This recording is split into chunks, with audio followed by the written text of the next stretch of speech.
신용, 그러니까 연체 이력이 있거나 신용 때문에 요금 제하고 할부는 여러분들 살 수가 없습니다. 그런데 이거는 가능해요, 여러분. 이거는 가능하다더라고요.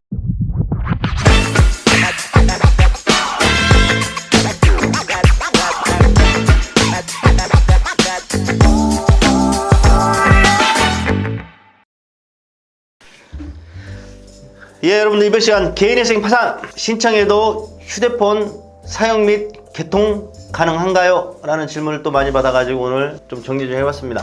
제가 휴대폰 이동통신회사 직원이 아니기 때문에 법적인 거는 제가 알고 있는 거를 토대로, 그 다음에 나머지 그 이동통신사의 어떤 영업이나 어떤 그런 부분은 그쪽 분들한테 좀 여쭤봐서 제가 한번 여기에 대해서 말씀드릴게요. 여러분, 현대사회는 정말로 휴대폰 없으면 안 되죠. 임주 그 휴대폰 없이 하루라도 살 수 있을 것 같아? 못 살지. 뭐 자네는? 저도 못 살.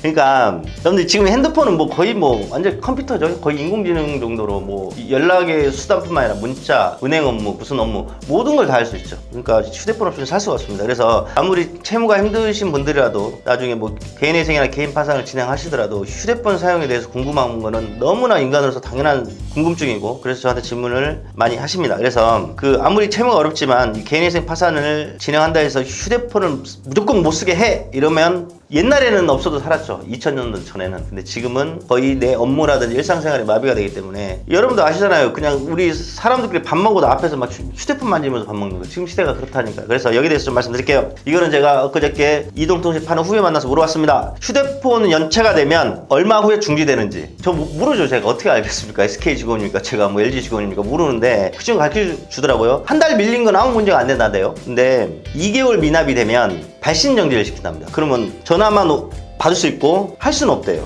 전 경험이 없어봐가지고 그 친구가 가르쳐 주더라고요. 아, 그런 것도 있구나. 그러니까 한 달 밀린 건 괜찮고 2개월 연체가 되면 전화를 걸 수는 없고 받을 수만 있답니다. 근데 그러고도 이제 경제적으로 힘드니까 핸드폰이 계속 미납이 돼서 3개월이 되면 받는 것도 정지시킨답니다. 3개월 되면. 그러면 3개월 돼서 전화 걸 수도 없고 받지도 못해요. 3개월 미납하면. 그럼 핸드폰 그냥 해지라고 생각하면 되잖아요. 근데 그때 해지를 안 한대요. 또 한 달 정도 기다려준답니다. 왜? 3개월 연체된 걸 또 핸드폰을 납부하면 바로 또 발신 수신을 또 허용해 준대요. 그러니까 저도 전에 들었습니다. 그래서 4개월 밀리면 이제 이동통신사에서 강제 해지를 시켜버린대요. 핸드폰에 대해서.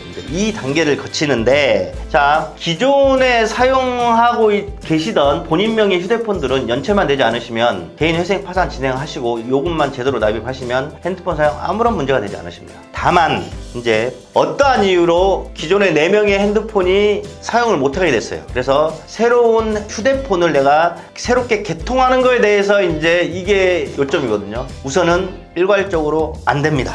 왜 그러냐면 여러분들, 핸드폰 요금제는 후불제죠. 먼저 내가 핸드폰을 사용하고 그 나오는 요금만큼을 이동통신회사에 요금 납부를 해야 되고, 그 다음에 핸드폰 자체가 여러분들 할부로 사잖아요. 그러니까 할부라는 개념이 뭐죠? 이것도 신용이죠. 그러니까 여러분들 개인회생 파산을 진행하게 되면 현금카드나 뭐 통장거래 이런 건 되지만 신용자가 들어가는 것들이 안 돼요. 신용자가. 그러니까 요금제 자체가 후불이기 때문에 신용이 있는 사람한테 이동통신회사는 그 요금을 사용하고 나중에 후불로 받는 거고, 핸드폰도 할부로 해줍니다. 또 그러면서 어떤 게 들어가죠, 여러분들? 서울보증보험에 보증서 발급을 담보로 해가지고 휴대폰 할부 개통을 해주는 거거든요. 근데 서울보증보험에서 보증서 발급을 해주지도 않고, 만약에 핸드폰 자체를 현찰로 산다고 할지라도 후불제 요금 방식이기 때문에 거기도 신용, 그러니까 연체 이력이 있거나 신용 때문에 요금 제하고 할부는 여러분들 살 수가 없습니다. 그런데 이거는 가능해요, 여러분. 이거는 가능하다더라고요. 저도 이제 이거는 이 친구한테